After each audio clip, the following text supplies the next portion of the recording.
Hi, and welcome back to Bookkeepers Bootcamp. I'm here with Emma Sanderson. Hi, Emma. How are you? Hi, I'm good, thank you. How are you? Oh, I'm really well, thank you. Thanks for joining. I missed the session this morning with Ashley. Did you join it? I did, Jan. It was really good. Yeah, Oh, I need to good catch tips. up. I'm like, need to watch it on the replay. It was a good one. Oh, Yeah, yeah. you are an expert on social media, though, so I think you'll be. I think you'll be okay. Not LinkedIn though. I really struggle with LinkedIn, so maybe I'll go back and watch it. And I know Ashley's always like, "Come on, Zoe, you need to come and post something." So I will definitely. That was my commitment to catch up by the end of the day. Hi everyone who's joining us. Jo isn't here for this session. It's just me and Emma, and we thought we'd have a chat about her business, how she's growing, what's coming up for her, and yeah, we had a little chat before we got started. Emma is pushing herself out of her comfort zone to join this call, and I really appreciate her taking the time to join me. So, Emma, do you want to start by telling us a little bit about your practice and how you got started? Okay, so I sort of fell into bookkeeping really from working in industry. I started off working in my parents' company. My dad is an entrepreneur. And then they said, come and work for us part-time. We need help with the purchase invoices. So off I went. And then I thought, well, if I'm going to do this, I might as well study accountancy and see if I enjoy it. So then I started studying for the ACCA. Then, how it is in accounts, you just learn more as you go along and you take on more responsibilities. And then my parents sold the company and I worked for the group for a few years. My manager left and I ended up with a manager from Hull, and it was really obvious he was trying to build his own team in Hull, so there was no opportunities for me. So I decided I was going to leave, and then the financial crisis happened and I spent like 2 or 3 years trying to find another job. And then eventually I thought, well, what if I'm never going to get a job? I need to have a plan B.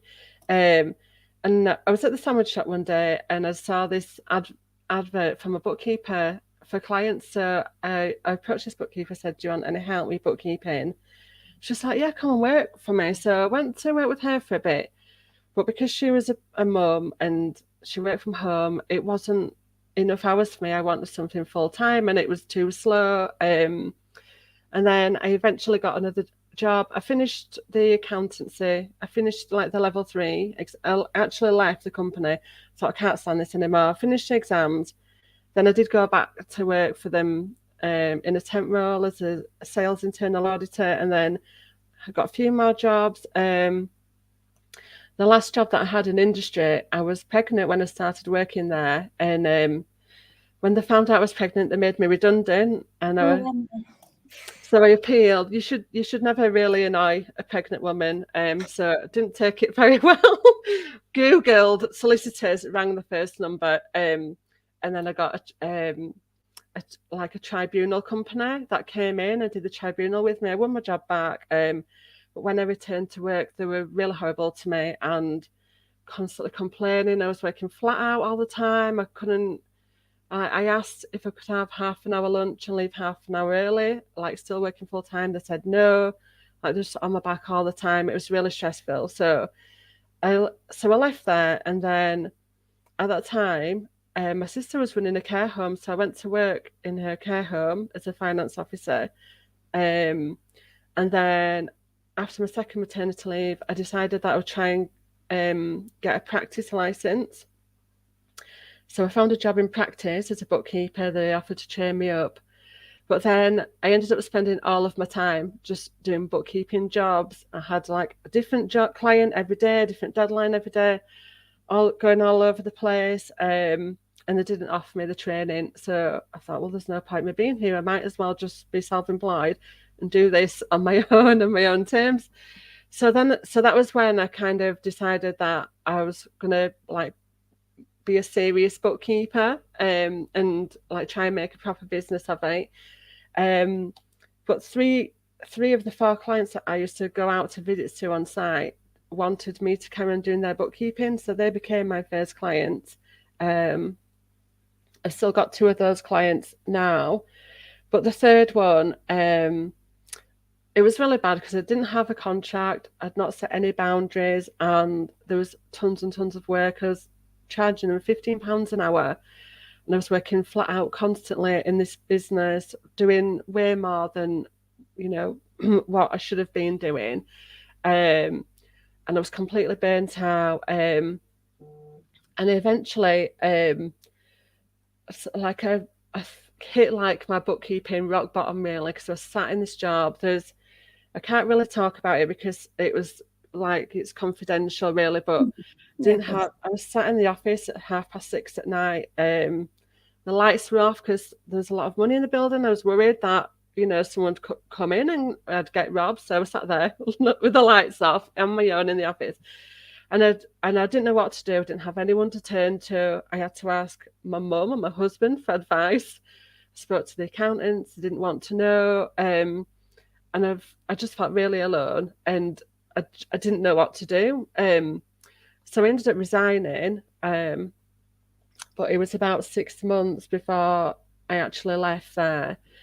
And then my friend introduced me to the Six-Figure Bookkeeper Club and the start of the book camp. And I was like, wow, this is so amazing to be part of a community and have all that support. And like, it was just a no-brainer to me. So I joined. And then since then, I've been trying to work on my mindset, and I've been trying to, I've only taken on, oh no, I did actually get another client because two guys that I used to work with at my parents' company had set up their own business, and they found me on LinkedIn and then kept looking on my profile, and I was like, do you need a bookkeeper? So I got a new client straight away. I went to work with them, but then they sold the business during the pandemic. And I thought, you know, I need to sort this out now, because I've been, you know, I've never heard of Go Proposal or Dex or any of that stuff. And I thought, you know, this business is not scalable. It's just me. I've gone into it with an employee mindset, charging, you know, less than what I was earning before, really, by the time I've paid for insurance and, you know, the practice license and the membership. And so I actually ended up leaving the ACCA, and I've transferred over to the ICB, and I did the exemption exams. So at the moment, I'm just trying to work on doing the level 4 exams and setting processes up into my business. And I kind of realised as well that the thing I want to do is learn more about the environment.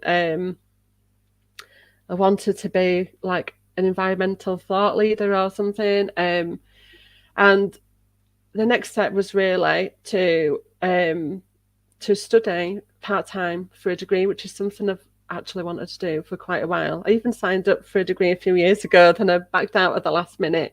So I thought, I don't have time or money to do this. So then I was looking at the hours that I do for my current clients, and I realised that I don't really have any capacity left to do more bookkeeping. And actually, if I'm going to grow my practice and be financially independent, and pay for this course as well, then I'm going to have to put my fees up a lot so that I can subcontract to other bookkeepers. And then if I've got the level 4 exams, I can do management accounts, which is what my background was anyway. And I'm also training to be a financial coach on Catherine Morgan's financial coaching program for finance professionals. So there's quite a lot going on. But I think it's really all about like leveraging my time and my expertise so that I can like earn more money without having to work more hours, really. So that's where I'm up to at the moment. Oh, Emma, I feel that's a lot. Just going back to this whole story about pregnancy and being made redundant and your experiences, I feel really sad. Like, I know there'll be lots of people, like Nicholas said, you know, I can hear the stress around like reliving that, having to sort of describe, you know, going through that with us. And I really appreciate you sharing that, because I feel like the industry really let you down at a time where you would expect to be supported. And I think that's such a shame. I think it's really important to spread that message actually, because, you know, this is live on LinkedIn. It's live on YouTube as well, and in the Facebook community. But I think potentially people would see it on LinkedIn who, I don't know, aren't part of our community at the moment and maybe need to hear this. Like, I think it's really important for people to know, because there are a lot of women in this community, and I think a lot of women are here because of family reasons, but the industry isn't helping. I don't think it's helping. So thank you for sharing that, and I'm really sorry you had to go through that. It just sounds I honestly, I felt a lot of discrimination. Even when I was looking for a job, I would get asked how old I was, if I was married, if I was planning on having children. I actually got offered a job in practice, and my parents were like, "You've got to tell them that you're pregnant." And so I told them, didn't hear back from them, even though I'd already been offered the job. I got put forward for another job at Morrison's, and the recruitment consultant rang me, and I was actually in the hospital, and he was like, "Hi, what are you doing?" And I was like, "Oh, I'm just at the hospital." It's like, so he actually told Morrison's I was pregnant, and I got pulled from that job process, which I didn't realise at the time was discrimination, but you actually can't do that either. So it just kind of became normal that, you know, I realised I wasn't going to get the job. So that's why I didn't tell them. And then they just made, but unfortunately, I mean, they could have so easily got rid of me because I'd only been there a few weeks, but because they didn't follow the process, and they would just call me into a meeting one day, sacked me on the spot. Like they couldn't like justify, because there were 3 people with the same job title, so they couldn't justify, you know, why they'd done it without following process. So yeah. Oh, it's rubbish. I think like I haven't had that kind of experience. I've actually worked for some very supportive employers. When I was in practice, I worked for a brilliant team who were really flexible with me. When I've worked for corporates, I think they would have done their best, but I couldn't see that I could make it work. So I really think that lots of change still needs to happen. And I think that's why lots of people are leaving the profession and starting on their own. I really think that's what's happening. But like, this is positive things are happening for you, because you're now able, like we were talking before we went live, about how you're able to do the school run because you're building a business that allows you to do that. And you've got a lot of really cool goals. I love that you're working towards starting this degree, which is something you really want to do. That's amazing. And now it's about making the business work for you so that you're able to do that.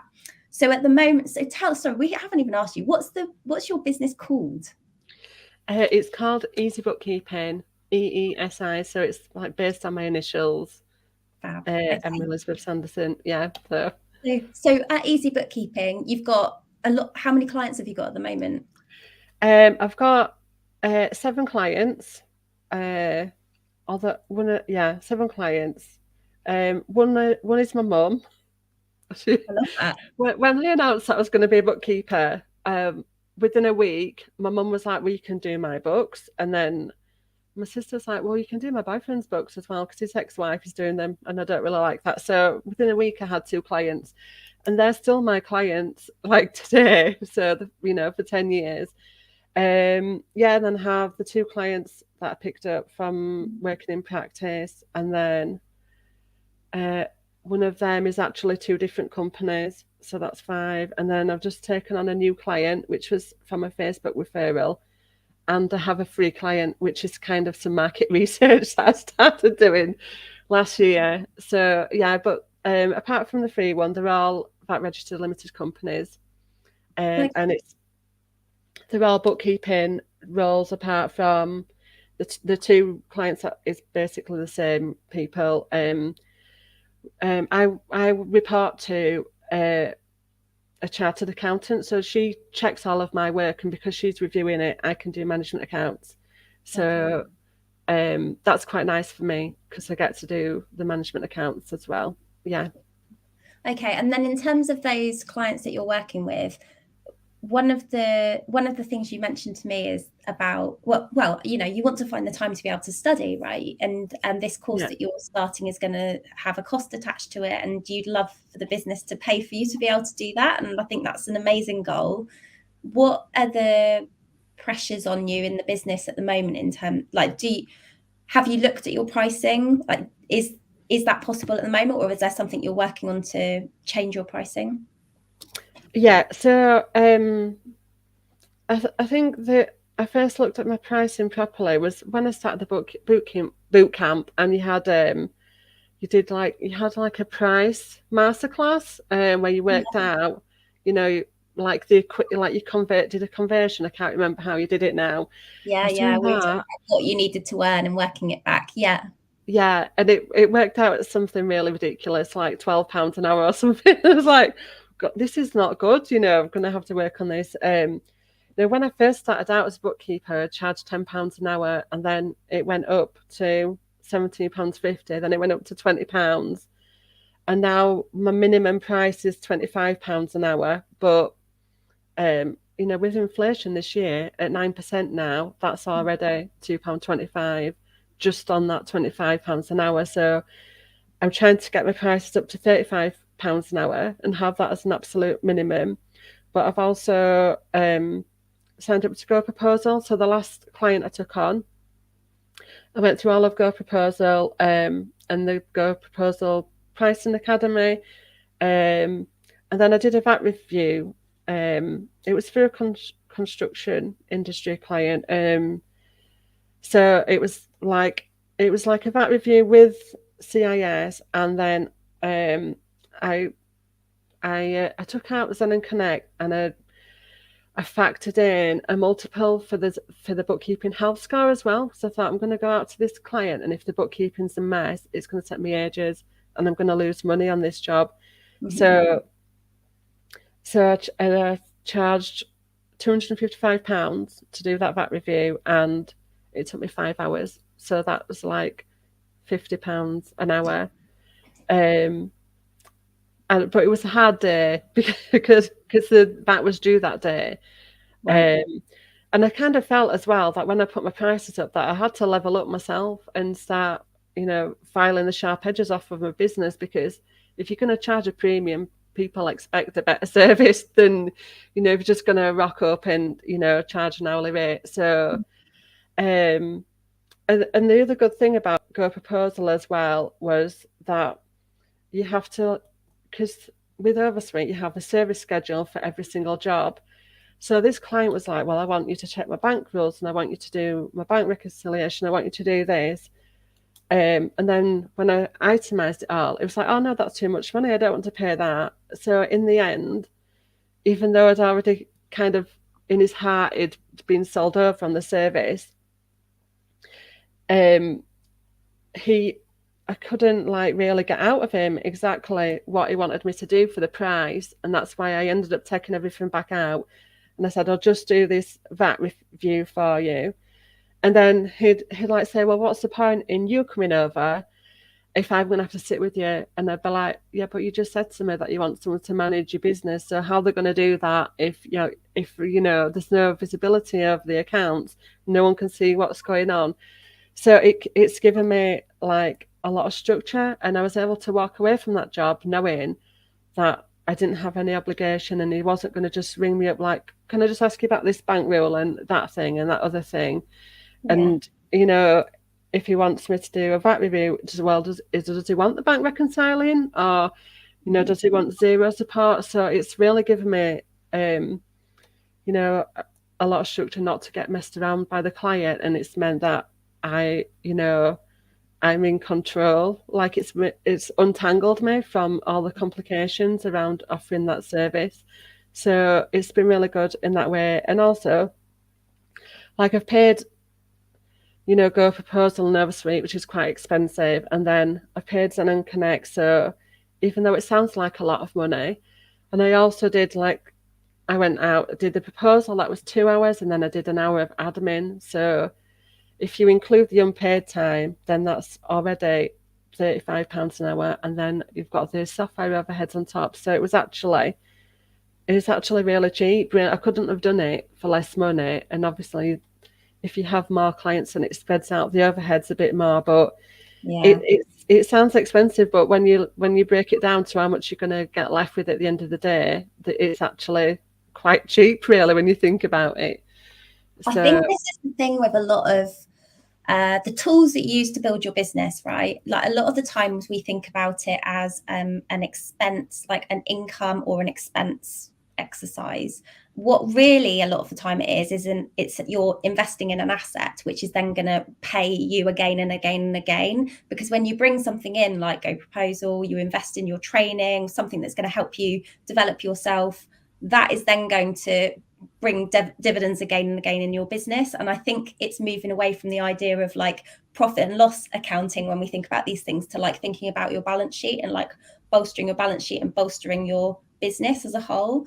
How did you feel? Because you've mentioned hourly rates a lot of times, and I partly think, you know, like the experience that you've had with industry, like that must have knocked your confidence big time. It would have me. I would have been like, it definitely did. Yeah. So when you said about going in to charge £10 an hour, I'm not surprised, because you probably had a lot of doubt after that experience, and so I can see why you've worked, like you had to put your prices up, and I can like see where you're going. But I think so often people forget about the overheads, they forget about the time that they're off, and all you can do when you're working and you're charging by the hour, the only way you're going to get paid is if you actually sit at your desk and work.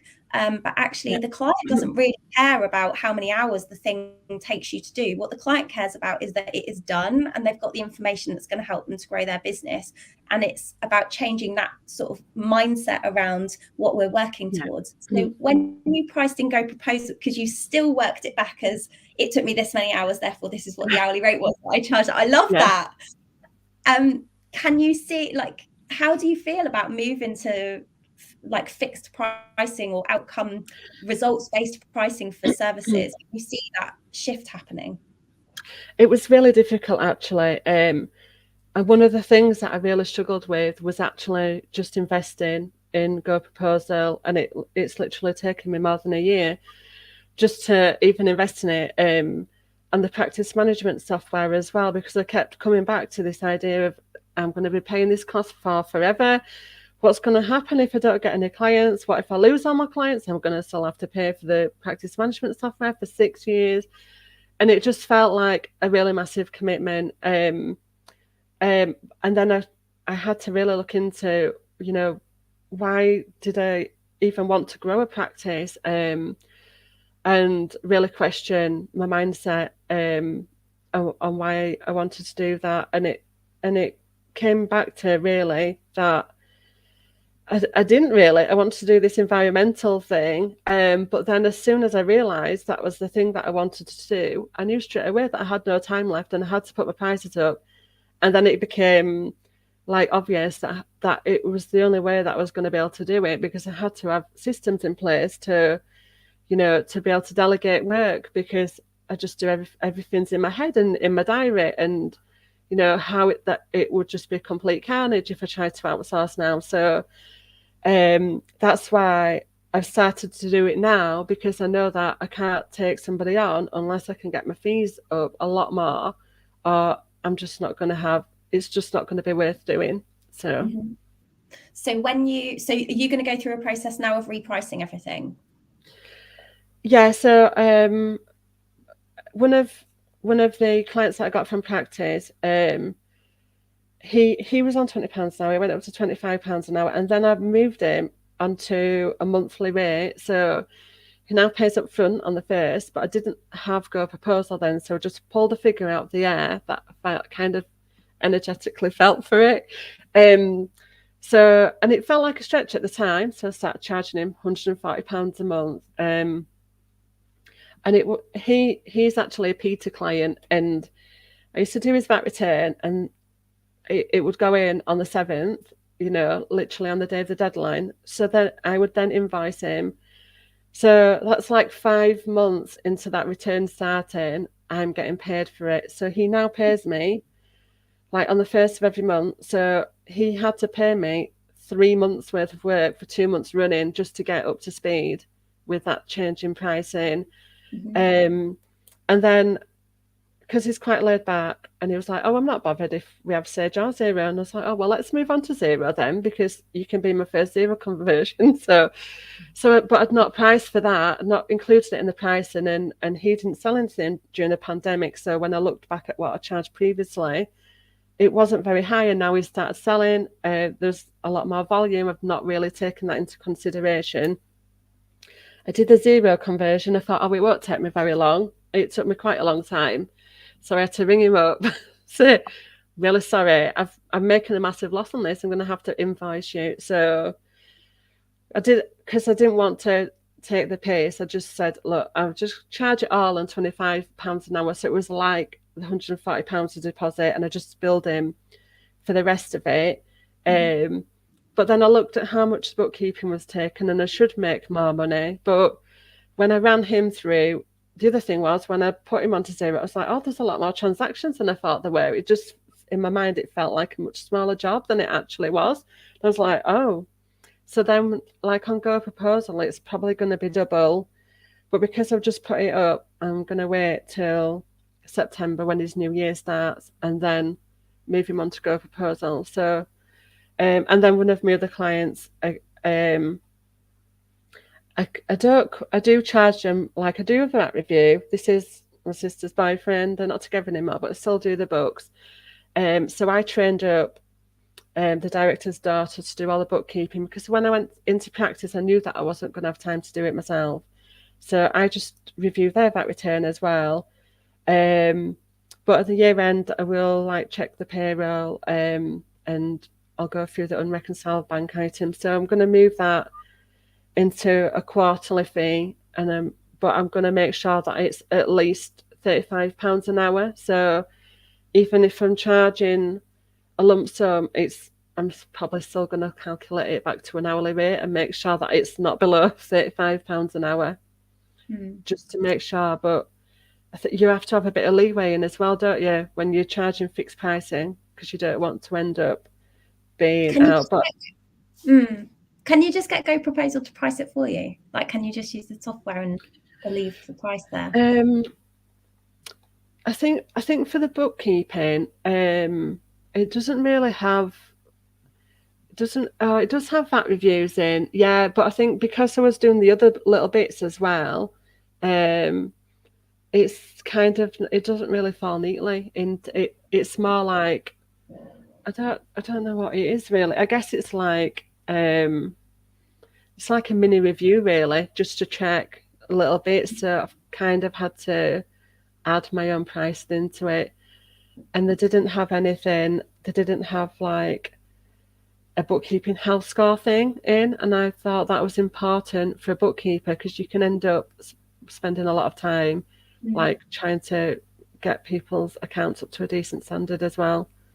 I know Jo have her own like custom lines set up, so we can always talk about that on one of our calls if you want. And I know there'll be people who are really hot on using Go Proposal who'll be able to help in the group. I reckon, me having said that, there'll be someone who can jump in the chat and let you know what their way around that is.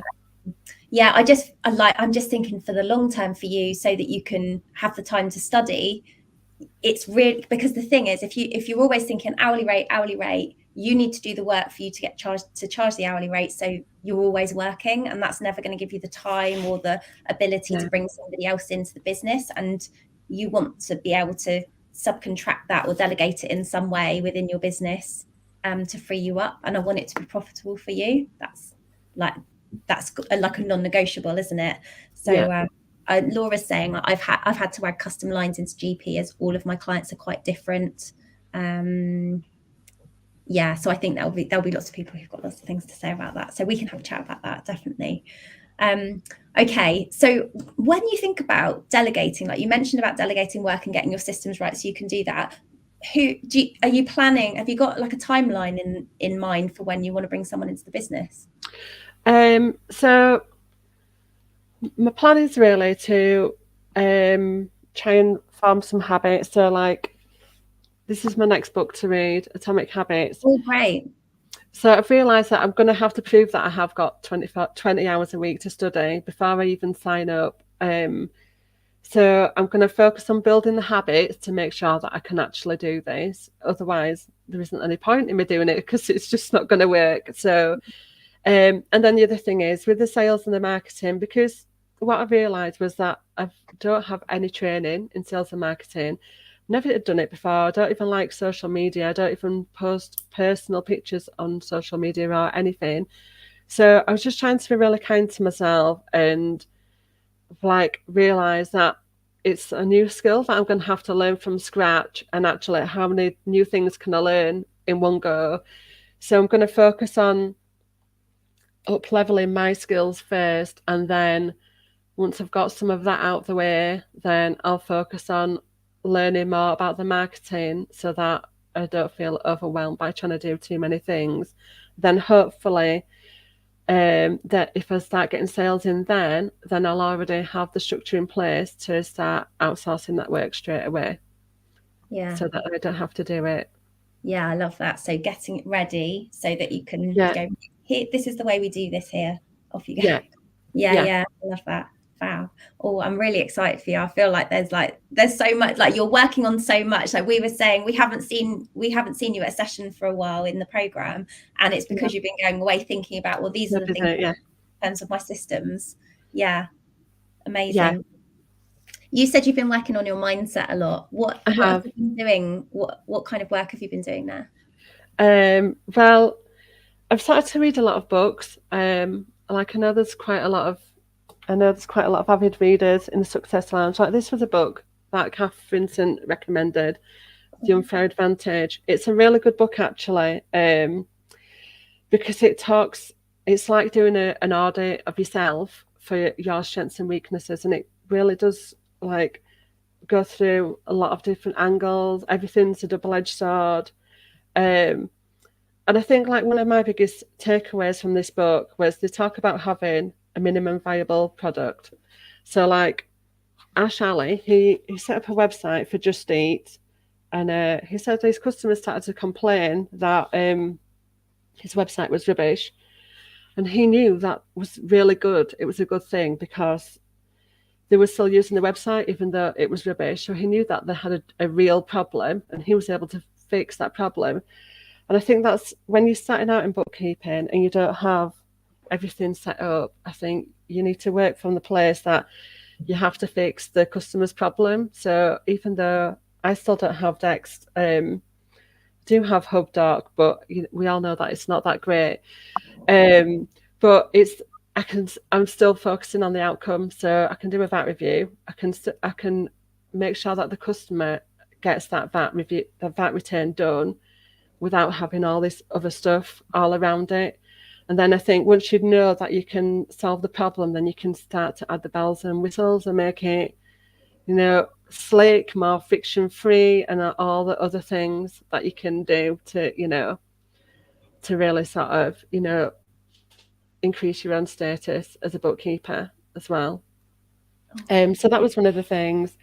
I've been doing one of Susie Ashworth's programs, Transcendence, and that's kind of all about mindset, because I realized it was my mindset that was holding me back, and I really needed to do some work on it. Like when I joined the Success Lounge, like the very first office hour I went to, it was Leander talking about her business story, and I was just like sat there blubbering 10 o'clock in the morning. And it's I think being in the Success Lounge as well, it really elevates your mindset, and like you become much more aspirational when you're in there, because everybody is very aspirational to be around. And then I was at doing the mindset with Ashley, and it was that thing, because I felt like the ACCA always said, you're not in practice, you can only do data entry, you can't use our letters and all of that kind of thing. And so I'd kind of internalized that, and was actually saying to myself, I am not valuable. My work has no value. I'm not even in practice. Didn't even have a practice license. Didn't realize that until I joined the ICB. So then I had all the stress of sorting that out as well.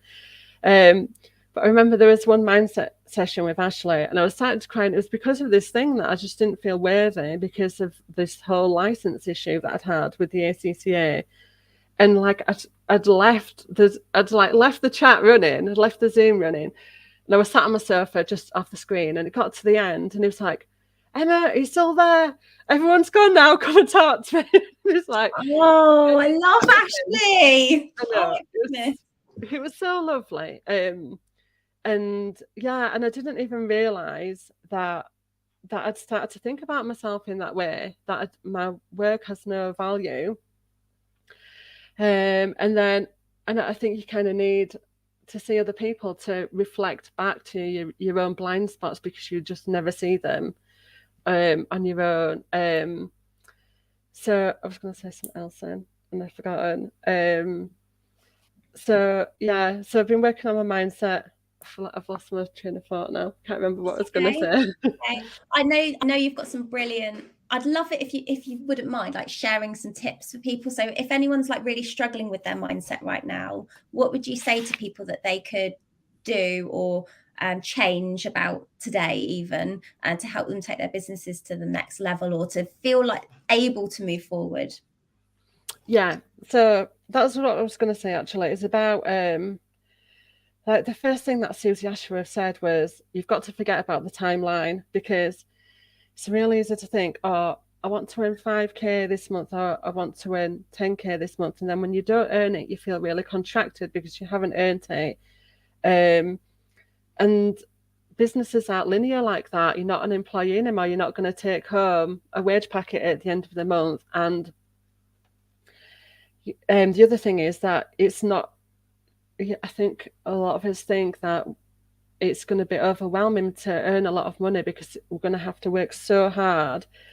Like my dad, he used to come home from work at 11 o'clock every night. And so I just associated earning money with having to work really hard. And I thought, I don't want to do that because I've got children, want to do the school runs.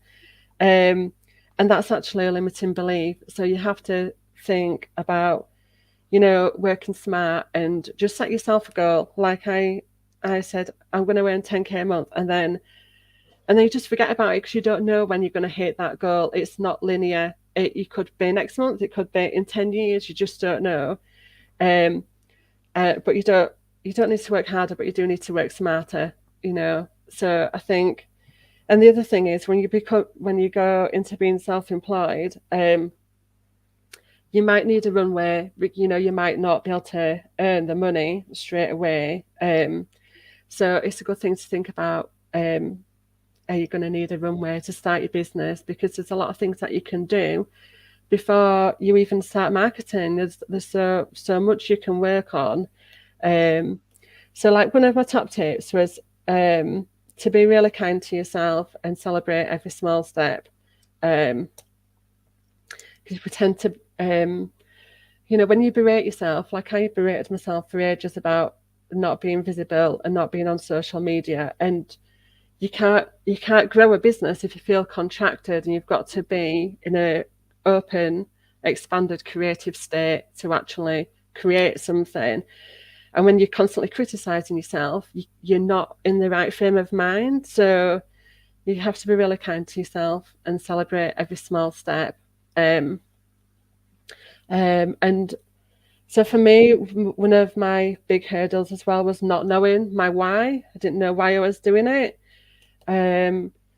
So it really helps, to know what you actually want, because you can so I was thinking about doing, I don't know, in my head I call it environmental thought leader, but I don't want to be broke either. I don't want to be a broke environmental thought leader, so I'm careful what I say to myself. But because I know that's my goal, I know that there's no point in me now trying to learn how to do annual accounts and corporation tax returns, because it's not very aligned with what I want to do. Whereas I know that I'm better at the management accounts. I want to do the financial coaching. I'm interested in performance profitability. So everything else, the compliance work is not for me. It's going to have to be outsourced. So it's really helpful. And I know why I'm buying this software every month now, because it's got a purpose. So I think that's really important. And also, like, I always felt like really stressed out, like about, well, what if I actually did pass the level 4 exams? Am I going to have to take on loads of responsibility? And it actually feels really stretching for me to sort of lean into the energy of being a virtual FD. So I try to imagine how would I feel if I was a virtual FD? I imagine myself doing my management accounts every month and looking at my metrics, and and that's not something that I'm very consistent with at the moment.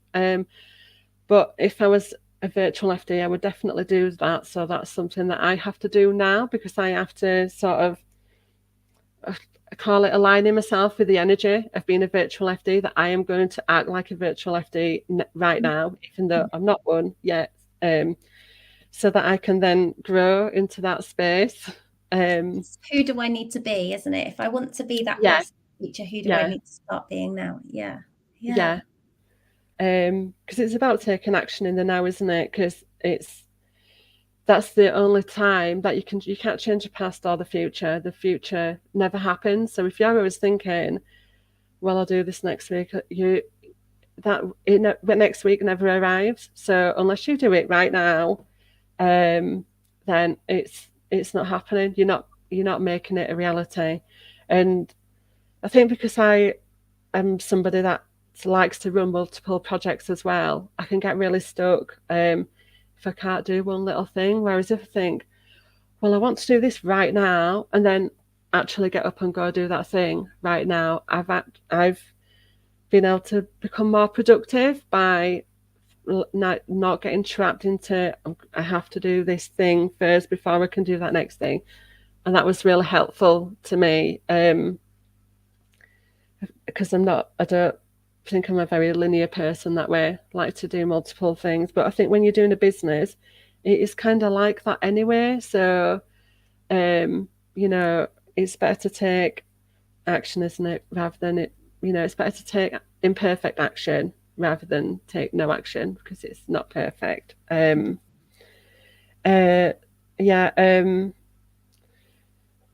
So obviously we're not bookkeepers or accountants anymore. We're business owners. So you don't call yourself a bookkeeper. You're not a bookkeeper, you're not an accountant, you're a business owner. So you have to market yourself, because that's what business owners do. Bookkeepers don't need to do that. They're not marketing. So it just helps you think, well, it just becomes a job then, rather than an internal struggle. And then another big one is to forget the comparison, because everyone's on their own journey. So you need to, Lucy Sheridan says this a lot, she says, stay in your own lane. And I think you need to, sometimes it's easy to, you see what everyone else is doing and you're like, oh, that looks really good, but you're doing your own thing, they're doing their own thing. So you need to just stay doing your own thing and not get distracted by what everyone else is doing. It's so easy to compare, I think. And there'll be, in our community, you see people doing all of this and they're like, whoa, they're all doing it and I'm not. And I'm maybe sometimes you think, oh, I'm not good enough because I'm not doing that. But the thing is, it's about doing the thing that's right for you and your business. It doesn't, what someone else is doing isn't necessarily for you. It isn't necessarily right for you or for your clients. I think it's inspiring to see other people taking action.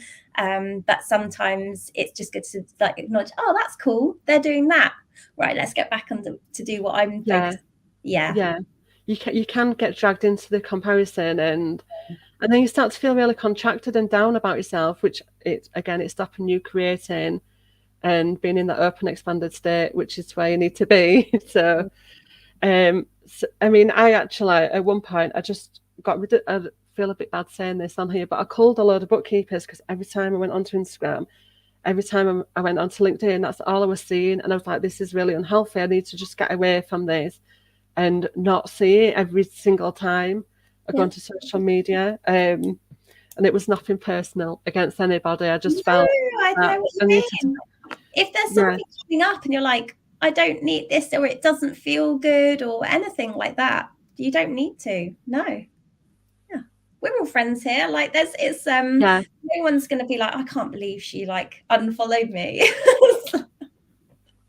Well, I did a mass culling, so but it was just what I needed to do at that time, so that I wasn't seeing it was literally post after post after post.